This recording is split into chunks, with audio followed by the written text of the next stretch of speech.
Good afternoon, wineries from across Australia, and welcome to our Thailand webinar this afternoon, and good morning to everyone coming through from Thailand. First of all, I would like to begin by acknowledging the traditional owners of the land on which we are virtually gathered here today. I would also like to pay my respects to elders past and present. Once again, welcome to our Thailand Trade Readiness webinar with One Australia, a presentation in collaboration with Austrade today. My name is Readiness, and I facilitate the commercial pillar of the Food and Agribusiness Industry Growth Centre, which trades as FIAL. For those of you who don't know Food Innovation Australia FIAL, we're a not-for-profit organisation that was established by the Australian government to facilitate the specific development and growth of the food, beverage and agribusiness industry. These events are made possible thanks to a truly collaborative structure from different agencies in Australia and in Post. Particularly, I would like to acknowledge the in-market support of Austrade, Karen Sermon, Trade and Investment Commissioner to Thailand, and her team, and the ongoing collaboration with One Australia. Without their support and the help and the collaboration that keeps on ongoing, we wouldn't be able to facilitate this type of opportunities for the industry. And we're also very fortunate to have Kemika Ratanakul as well too today online, who will present a very in-depth perspective of the Thailand wine market from a distributor perspective today as well too. Without any further ado, I'll pass on to Stuart Buckley, who is the General Manager of Marketing for One Australia. And Stuart will cover the One Australia support and also the Australian Wine Connect platform today. Over to you, Stuart. Thank you. Thank you, Rod. Welcome, everyone. I'm just going to put one slide up very quickly. Many of you hopefully have seen this before. Can everyone see that slide? Yeah, great. Thank you. Thank you very much. Obviously, we're here today because of the critical issues with China. Diversification is something that we have to live and breathe now. Obviously, the September trade data came out just a couple of days ago, and we've lost $1 billion in the last 12 months because of the China tariffs. And diversification is the critical challenge for everyone at the moment. So markets such as Thailand, which we're here today to listen to, are very much or very significantly important to us. And the Thai market itself is actually seeing some really interesting growth at the moment. And it's up to $27 million for us as an exporting country. So there is opportunity there, but every exporter should know that there's challenges around us. COVID has really impacted the way you can do business. So it's impacted the way you can have a conversation even. So Thailand has many issues with COVID at the moment. It's got issues with challenges around regulation, but we do have a free trade agreement there, so there are some benefits. But what we've had to do over the last, certainly over the last 12 months since the China tariffs, bushfires, COVID, is to really think about different ways of doing business. The Connect platform, which we've developed and launched in April, is really designed to be a 24/7 always on expo. So I'd urge every exporter to sign up to the program.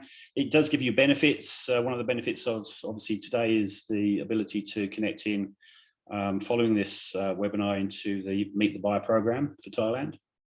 So I urge you to do that. We'll talk a little bit about that at the end of the program as well. So thank you very much for attending today. I'm going to just pass you over to Karen. Austrade. The other thing I just need to mention very quickly is we've got a significant relationship with Austrade under the Agribusiness Expansion Initiative. We're doing a lot of work with them very closely, and also FIAL as well. So thank you very much.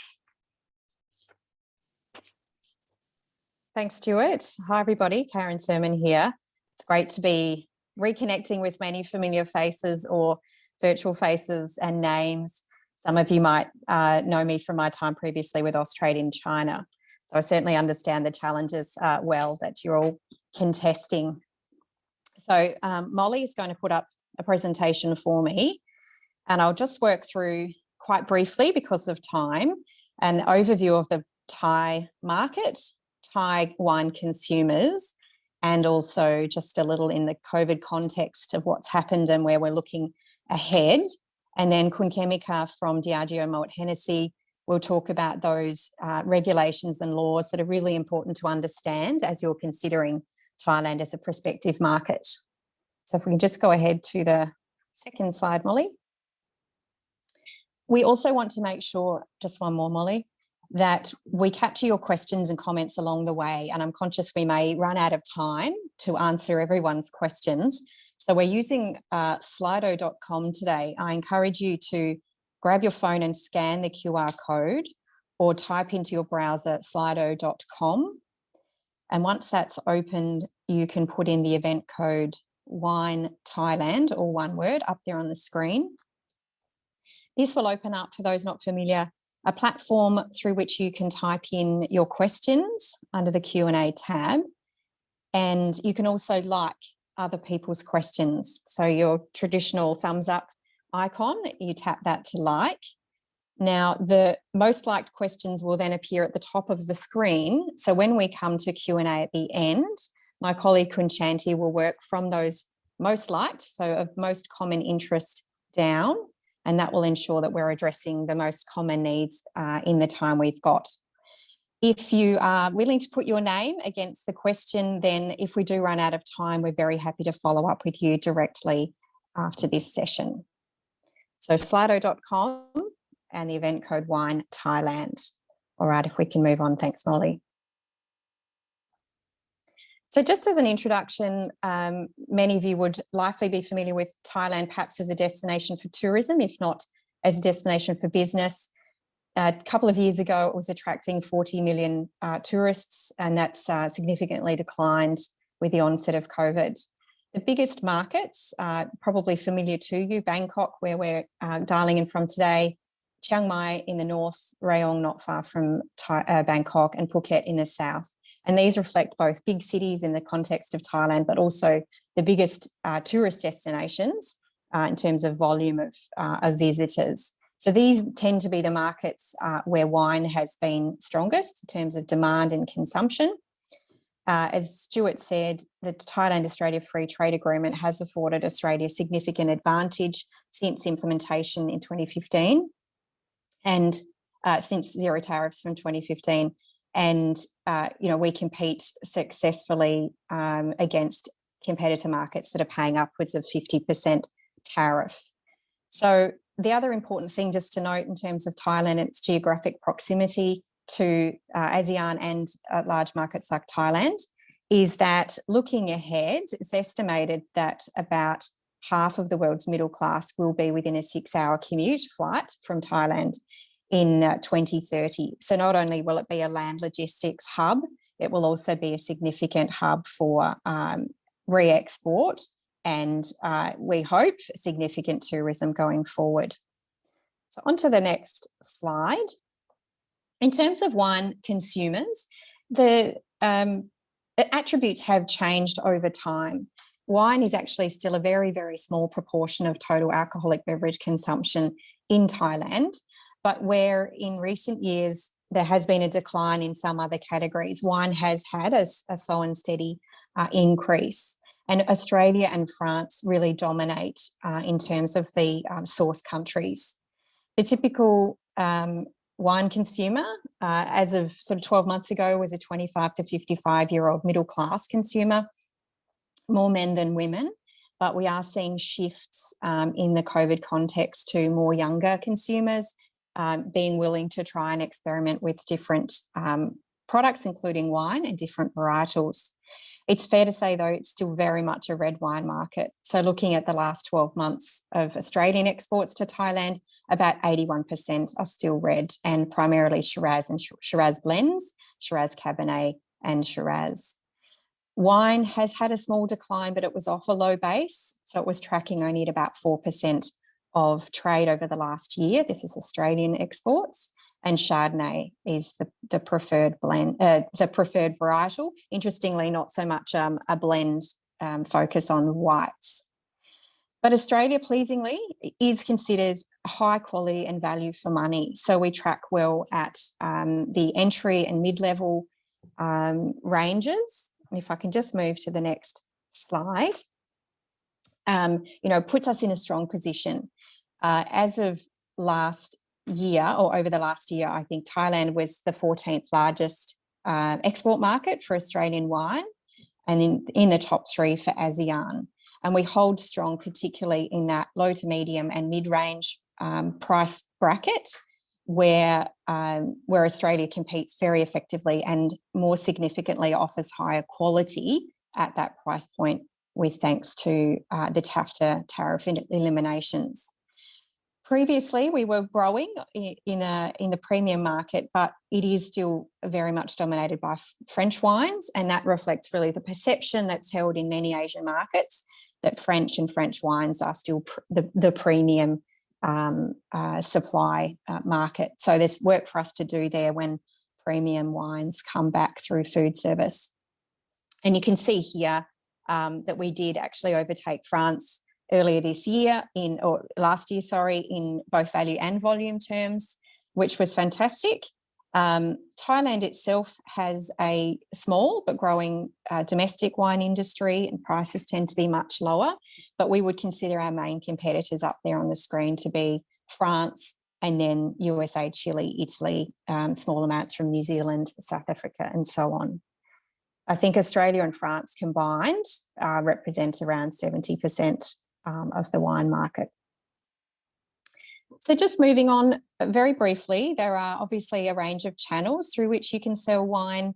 The retail trade itself is also quite diverse, from hypermarkets, so these are sort of high throughput, typically lower priced products, through supermarkets and premium supermarkets where we tend to have a good presence, and also convenience stores. So 7-Eleven and then Family Mart are the most commonly seen here. Food service includes hotels and restaurants, and that was really where we had a stronghold prior to COVID. And I'll come back to that in a moment. There are also specialty wine shops and some trade done through wholesalers. And Kun Chemical will touch on channels a little bit more, but as of December 7, 2020, online sales and any form of transaction through online was banned in Thailand.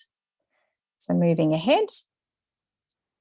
So what we see in the COVID context is a pretty challenging recent 6 months, but off the back of a couple of shorter lockdowns through 2020 and early 21. So my kids are literally looking at going back to school next Monday after 6 months of sitting around the kitchen table. And for consumers who've enjoyed going out and eating and drinking, they're looking forward to the prospect of being able to order a glass of wine or a beer in a restaurant or hotel for the first time in 6 months, starting in December. So both the realities of the lockdown and the fact that for a significant period people couldn't go out, then when people could go out, they couldn't still buy alcohol to consume in restaurants, in hotels, has had a double whammy on the food service trade for alcoholic beverages. And so you saw, Euromonitor reports that around 20% reduction in wine consumption was the net effect last year. I just wanted to touch on one more point in the COVID slide there at the bottom. It's been a bit bleak for everybody, but September year-on-year sales do look positive. As Stuart mentioned, $27 million of trade year to date, which is up 40%. And the great thing about that is volume's only slightly down, which means our average value per litre is going up, which pushes us into that sort of more comfortable mid price range, which is where we compete really well. So just to finish, by sort of diagrammatical visualization, we were trading in food service, this slide's not come up, then retail and specialty, and it's flipped around, and something like 73% of wine trade has gone across to retail in the last 12 months. So as you're thinking about your strategy, just be cognizant that food service will come back, but right now we're still very strong in retail. And so considering a sort of short to medium term strategy, you'd be wanting to think about where a prospective importer has their distribution networks. So just to close, last slide, you know, Kun Chemical will talk about the regulatory environment. I think there's nothing that's particularly significant in terms of the considerations around choosing an importer in Thailand.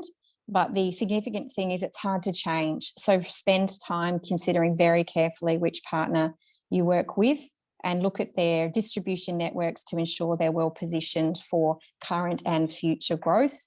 And always remember to try and tell your story and demonstrate your unique credentials to find a place, a niche in what is a fairly hotly contested market.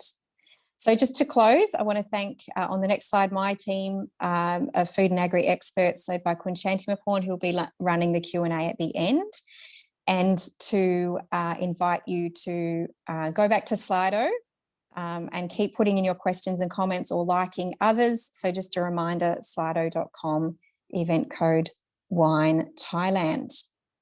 So with that, thank you very much. And I'll hand over to Kun Chemical to talk about the nuts and bolts and all the things you need to understand in considering wine trade to Thailand. Thank you. Hi, thank you, Colin, and good afternoon, everyone in Australia, and good morning for everyone in Bangkok. Please allow me to try to share my screen. Everyone see me, see my screen clearly? I guess so. Okay.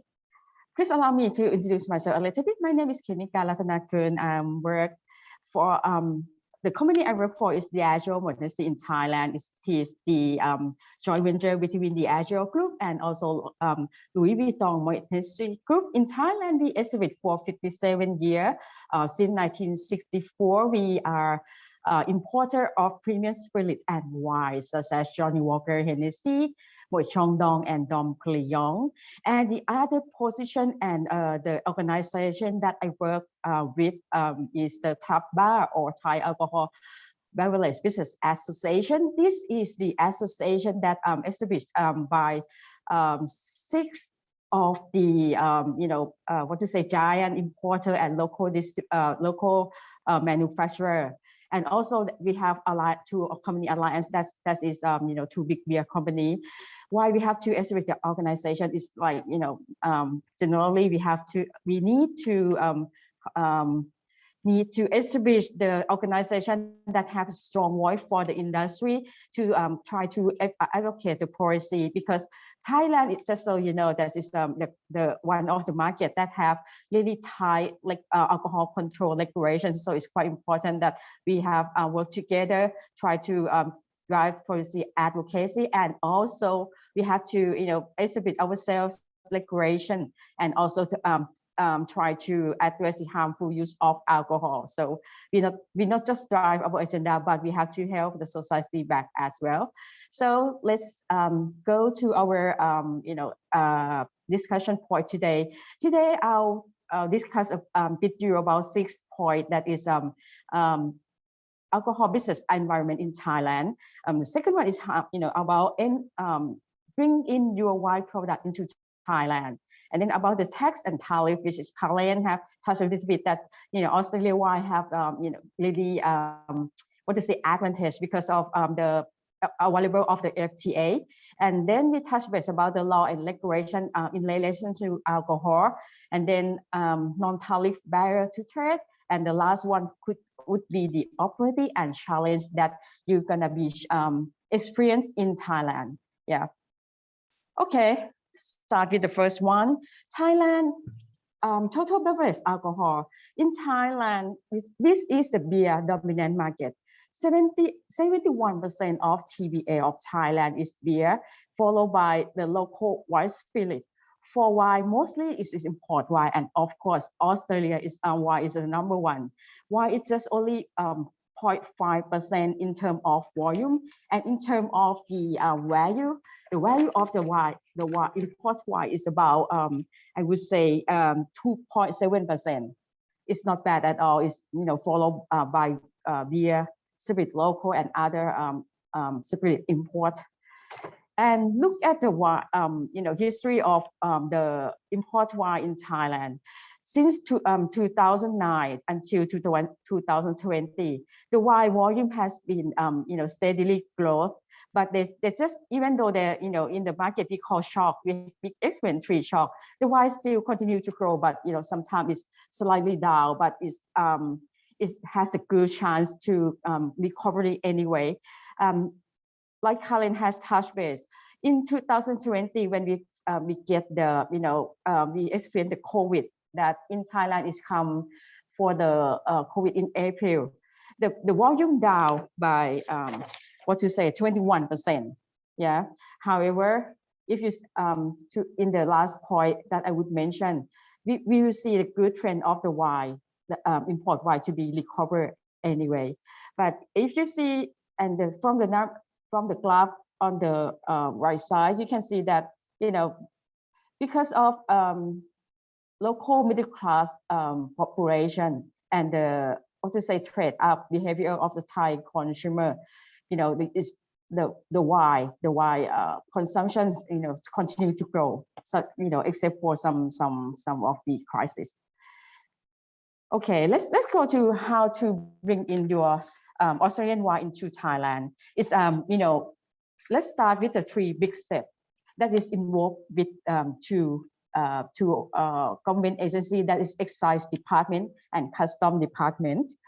The 3 steps that you have to comply is, the first one is get your wine label approved, and second, get an import license be granted, and third, import it and pay tax. That is many tax in Thailand. I will describe you right after. The first one, how to get the label approved. You have to, I think you have to keep, like Colin say, you need to get up and appoint the local business partner who reliable and efficient and experienced in terms of alcohol business, and do things with the custom and excise department. You have to get the specimen of the product label, every part, front label, shoulder label, or back label, and distributor or yourself, if you like to establish your office in Thailand, you have to get the selling license of alcohol in place. Is type 1. Just for your information, liquor selling license have 2 types in Thailand. Is segregated by the quantity. The type 1 is mean the wholesale license. That is mean the volume also is much more than 10 liters per transaction. The second one is retail sale license, that is we call type 2.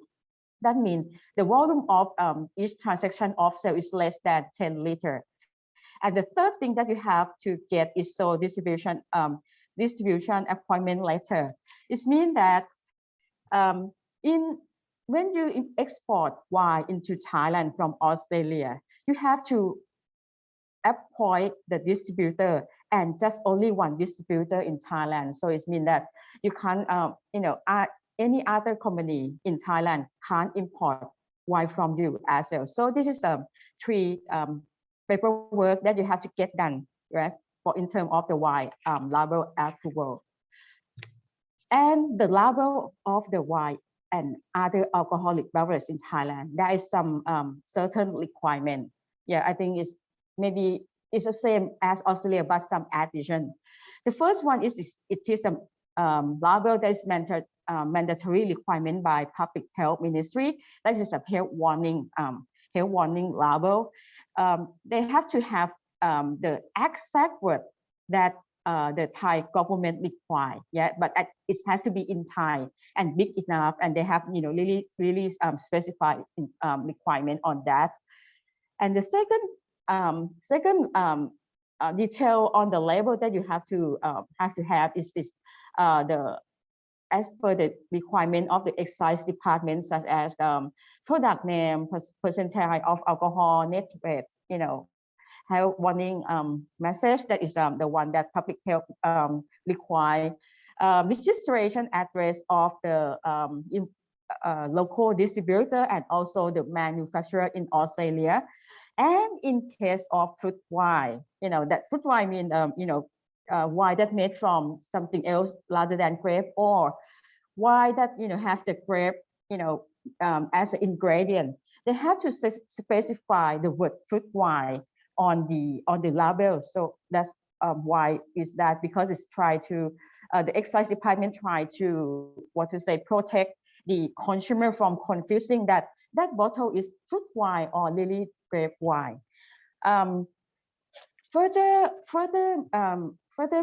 from that detail that required by excise department and public health ministry, the industry, that means tap bar and other wine player and also other alcoholic beverage manufacturer, we also put up the responsible drinking symbolic onto the label as well, because we think that it is necessary, and we try to warn the consumer as well that don't drink too much and drink only in appropriate occasion. And the other reason that why we put up that symbol is because the NGO and also public health minister, they try to put up the graphic health warning label onto the alcohol beverage bottle, everything. So this is kind of proactive action that we put up something first before the public health and NGO try to put up something that is not quite appropriate to happen and show in the bottle of our product. And then after you get the label approved, you can get the second step. You have to get the import license approved as well. What required to get the import license approved and application? The application that you submit, it has to be supported by the license to sell liquor type 1. That means the license to sell liquor more than 10 liters per time. So distribution appointment letter, pro forma invoice, of the shipment that you're gonna import, and the fourth one is a certificate of analysis or COA. This is a kind of certificate that ensures the wide specification and quality that import into Thailand is specified with the Thai excise standard. I emphasize this is to be compliant with the Thai excise standard. To present this COA, you have two ways to do. First, if you don't have the COA issue in your country, you have to get the sample that is minimum quantity of 0.5 liters, submit to the excise department for testing. At the moment, the testing cost is still complimentary. They still not get charge for the testing fee, but in the future they said that they can maybe in the next couple of years they're gonna charge like $700 for testing. Yeah, this is the one sample. You submit 0.5 liter sample for the testing for COA to the excise department lab in Thailand, or you can get the COA issued by your government lab or the government agency that is authorized for control of alcohol in Australia to issue the COA for you. However, that COA should have list all the things that required by Thai excise standard. And once the COA issued, that COA can use for 3 years. So it means that you can, how many shipment you ship into Thailand, you can use that COA issue for 3 years, right? And in terms of COA, one product is mean that one product is per one COA.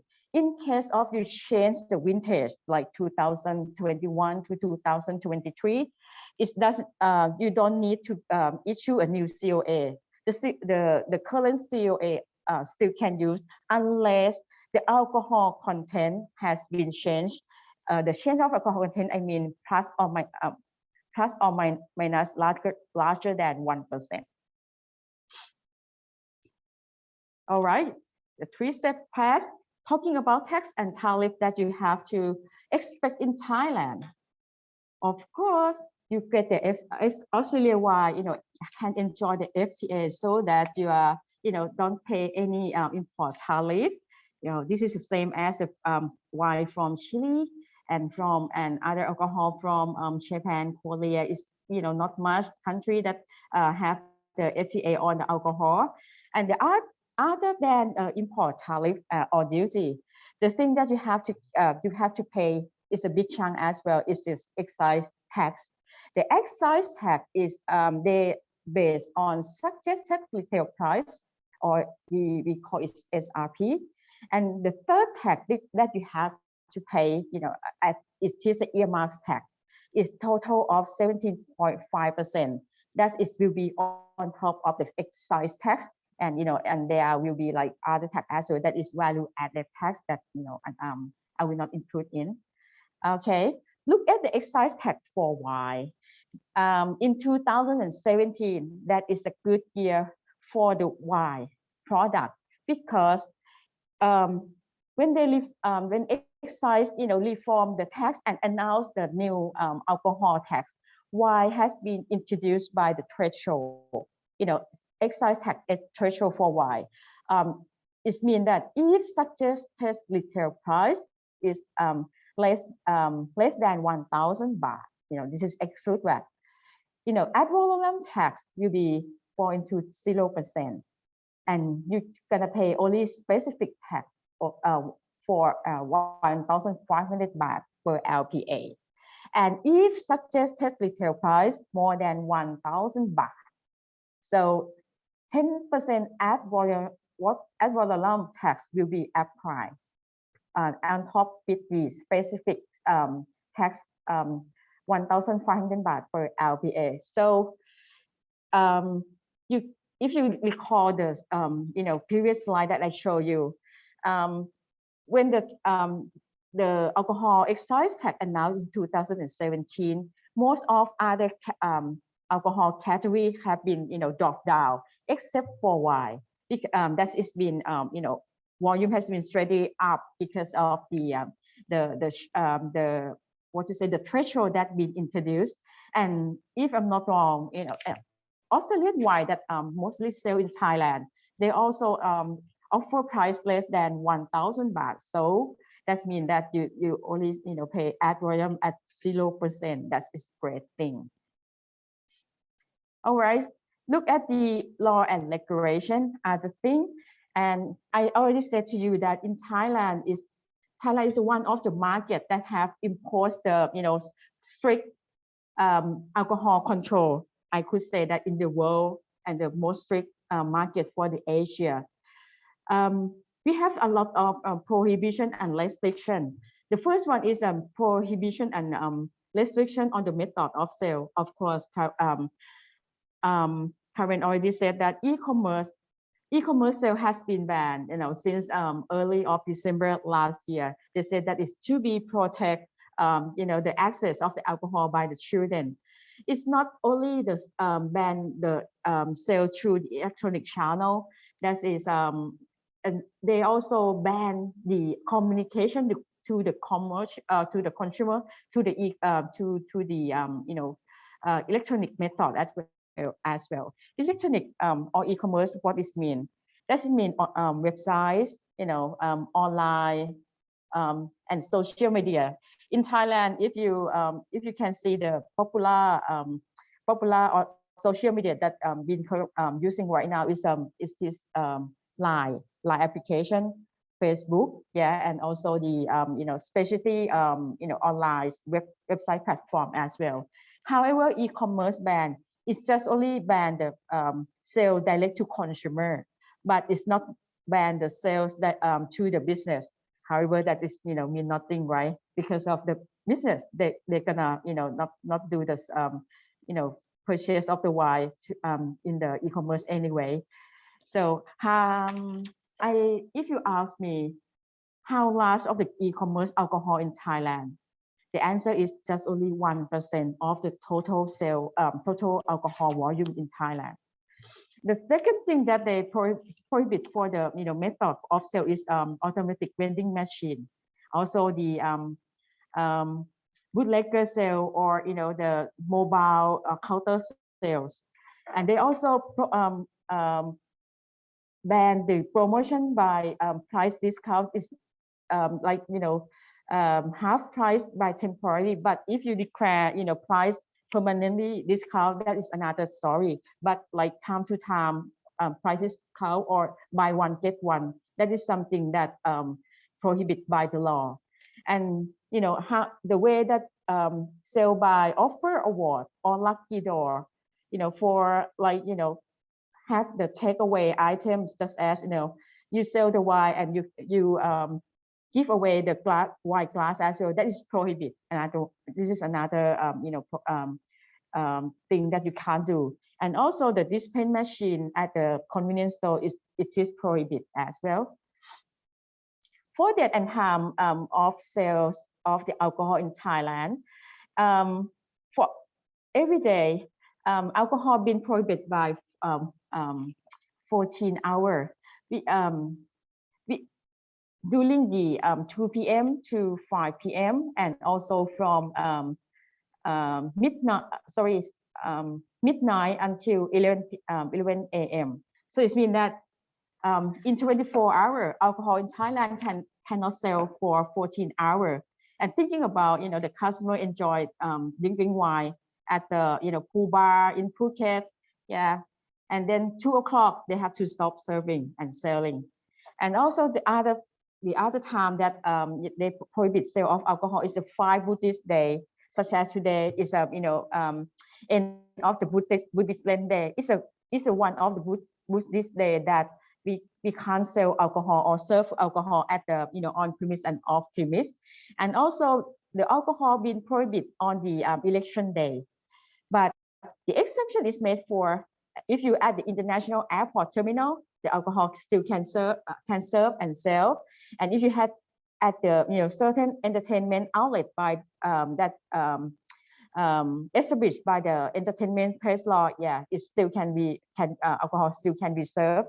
And it's not and also if it is the authorized seller or the manufacturer, the alcohol sales still can allow, because they have to move alcohol out of the factory for delivery to the customer, right? That is another story.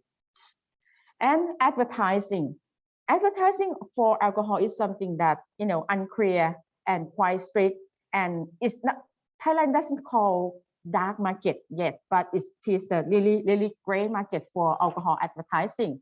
How it is, you know, prohibit the using of the message. And they said that the message that indirectly persuade the consumption of frame benefit of alcohol, you know, or the using of the celebrity as a presenter, the display of the bottle, the photo, bottle photo on the menu is also prohibited. And it's also prohibit the advertise the message about this alcohol, you know, say part of it. If you buy the alcohol with us, it's for donation or charity, that is prohibited as well. And they also restrict the display of the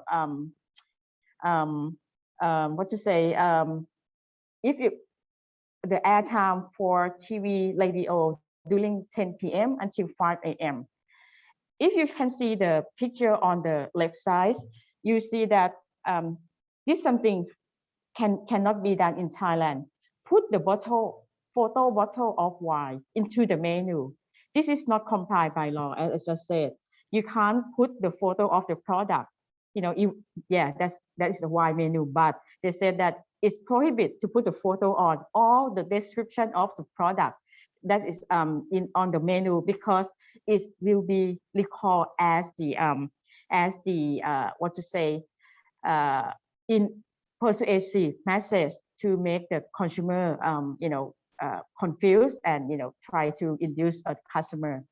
And you can see the photo of Nicole Kidman with wine. This kind of something that you can't put up as in the magazine or any advertising, because in Thailand we prohibit the use of the celebrity in the advertising. Yeah.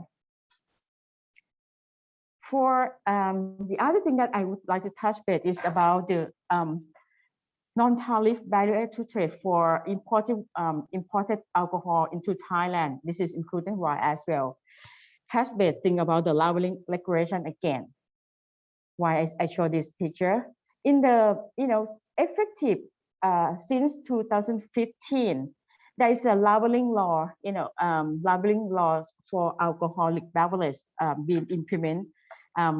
Luckily, that is an official suspend because of the World Trade Organization member. They are protest with this law.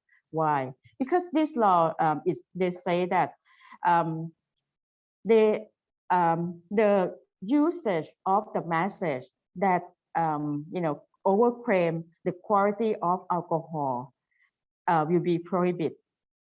And also the graphic that look like cartoon is prohibited as well. However, they don't have a clear guideline. What kind of message that been allowed or been prohibited, or what type of message that categorized as a persuasive message, such as the word premium, finest, or deluxe. And they also, if you can see the picture on the left side in the bottom, you can see it's quite normal of wine and other alcohol product like whiskey that they're gonna describe the product, the tasting note, the heritage of the product onto the wine. And they says that if this is an excessive message to induce customer, and it's called like advertising. And also you can see that in the second row, you can see the box of the wine, and there is the photo of the bottle and glass of wine on. That is another thing that they say that it is prohibited by law. Yeah, it's excessive thing, and it's totally advertised. And even the box, single box of the wine, and they have like describe the product description on. Yeah, this is something that they prohibit as well. Yeah, because that is, you can't something that they think is tasting note or information of the product, they say and interpret as advertising. So beware of something that you like to put on your wine product if you import into Thailand. For the Diageo and many manufacturers in Thailand, we end up with make the specific wine, specific label for only Thai market. And also the labeling declaration, they prohibit some kind of cartoon. You see that the bottle of Kitty champagne, that is obviously cartoon, which is, I agree that, okay, it should not be used in Thailand. But, if the use of the charto or the winery graphic, there is still unclear whether this is complied by law or this is prohibited by law. So that's why this law, after it's been enforced in 2015, it has been suspended, and there still has no solution in the WTO TBT yet, and we look forward to it. Yeah, but it's still don't know how long we're gonna wait further. And the other thing is graphic health warning. It looks scary, right? If it is implemented in Thailand for the alcoholic beverage product, Thailand will be the first one who implement this. However, because of this regulation has been challenged by the World Trade Organization member, that it is not appropriate, and there is no scientific evidence support that if we put up this inappropriate graphic or photo onto the alcohol product, it can reduce harmful use of alcohol or reduce road accident. So this proposal has been suspended for a while by the Ministry of Public Health. However, in the future, it's going to be happen that they will be introduced again. This is why the industry, the alcohol manufacturer in Thailand and also in importer join hand to put up the responsible symbol onto the bottle right now, even though it's not required by law. All right, the last session, opportunity and challenge for the import wine into Thailand. Yeah, if you look at the total beverage alcohol business, comparing to between 2019 and 2020 when we have COVID, of course, it's reduced a lot, right? Total beverage alcohol market reduced by 6.3%, and wine reduced by 21%. However, international wine and research spread it. They anticipate that in 2025, wine market in Thailand will be pick up the positive trend again. It's likely to be growth by 3.9 or 4% in the next 4 years. That is great. That is great thing. And the other category that look like to be grow again in the next 4 years, ready to drink product. And if you look at the growth opportunity by category, you will see that sparkling wine, has likely to grow a lot. This is a kind of trend in Thailand, yeah, that people, especially for the local middle class and the young, the people who is about 20 and 29, they are trade up, from to the wine, and they think that sparkling wine and or rosé wine is quite cool for them. Yeah, so that's why it's been trend like this. Still, for the sparkling wine, gonna be growth by 13%. And if you look at the opportunity, this year and last year is so bad for Thailand because we experienced, since for this year, since April until now, the alcohol been banned to serve in the on-premise place, that is in the restaurant and entertainment place, and night entertainment been closed since April until now.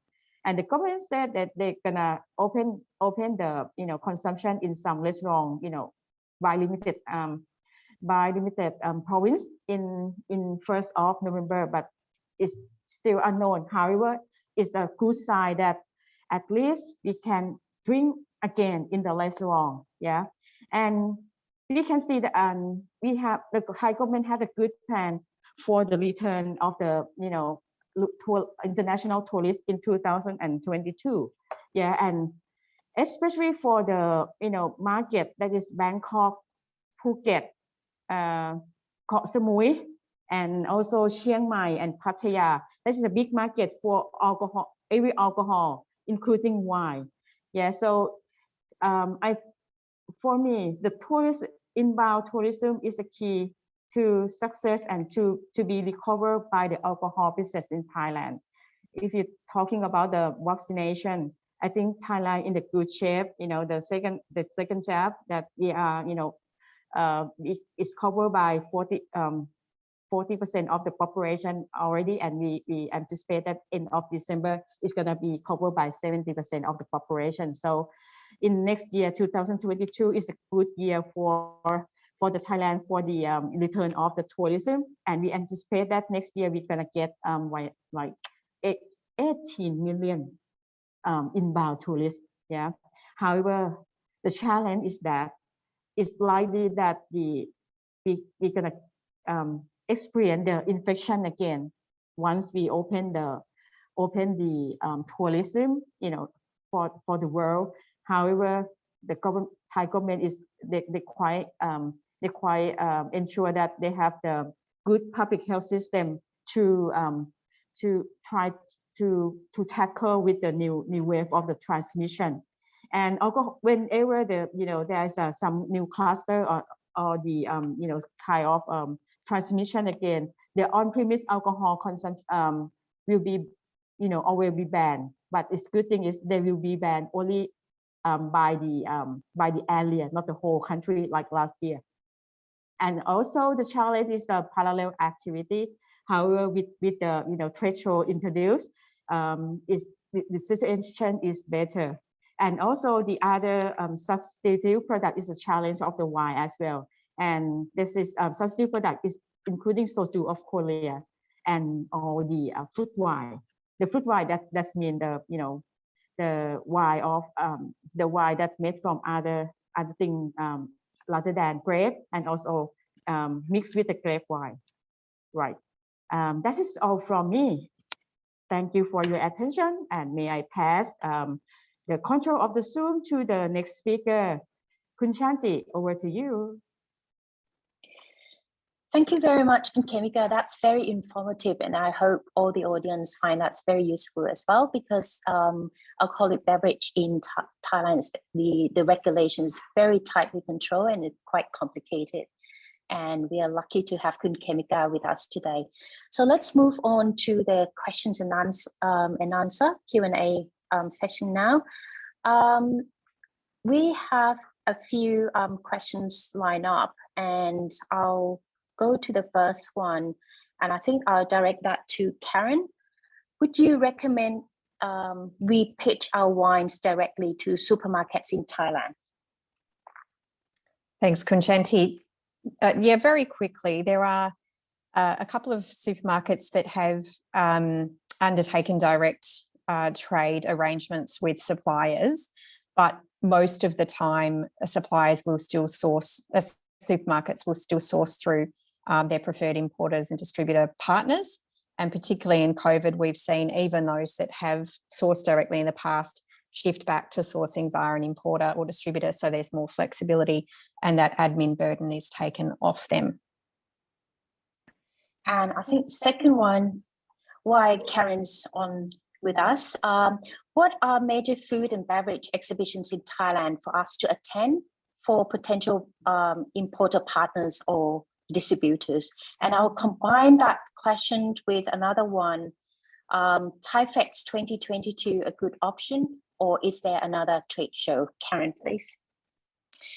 Yes, so ThaiFex is coming up just on a digital, in a digital way this year, November, December, and it will happen again next year, hopefully in an in-person format. But there's still limited potential for promoting wine at ThaiFex, and also Food Hotel Thailand would be the other event.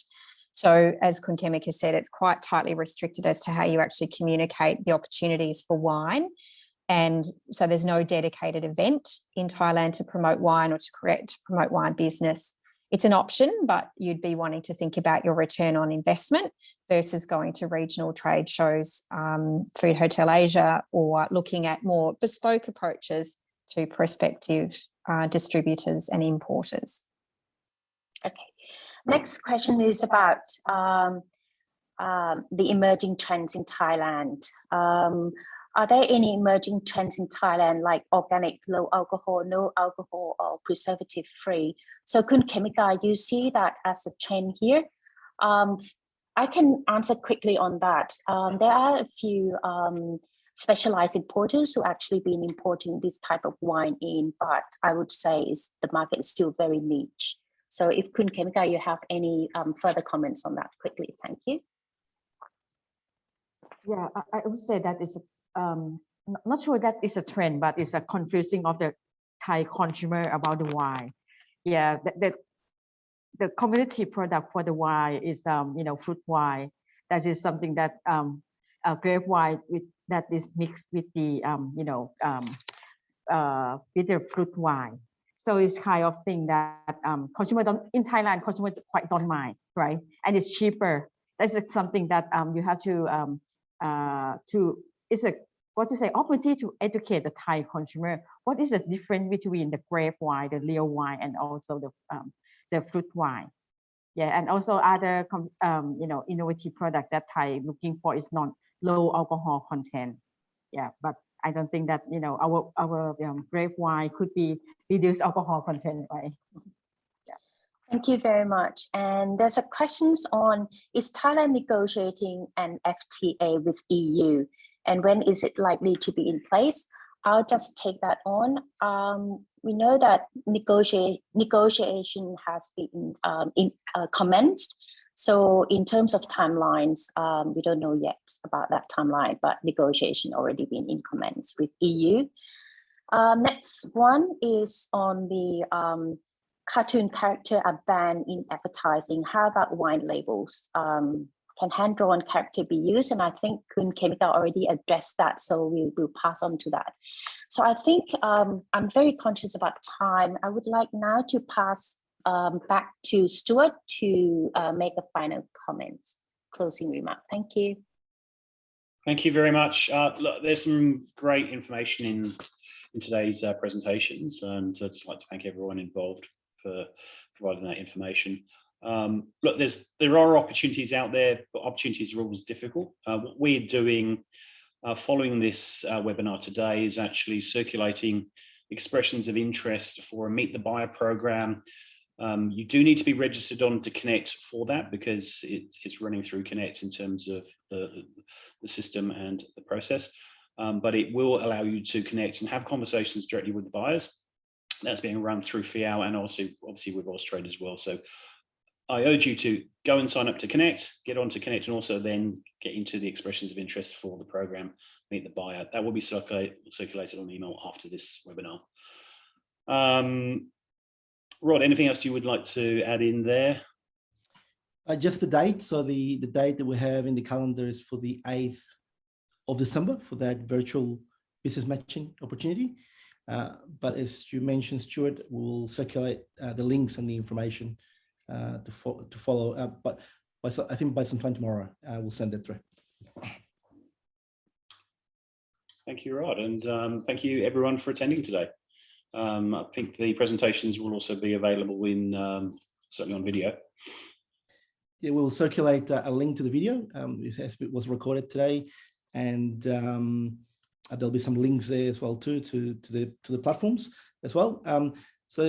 Yeah, look, on my behalf as well too, thank you, Austrade, thank you, Chemica, for your amazing presentation, very informative. And yeah, look, everyone, look after yourselves, take care, and hopefully we can go to TIFEX next. That's the next plan. I think I've been to TIFEX before. It's a great show. I know there was a few questions on trade shows there. Great opportunity. I think TIFEX is getting bigger and better every year. So yeah, highly encourage everyone, if you can make it to market in the future, once we can travel, even better. Thanks, everyone. Thank you. Thanks, everybody. สวัสดีค่ะ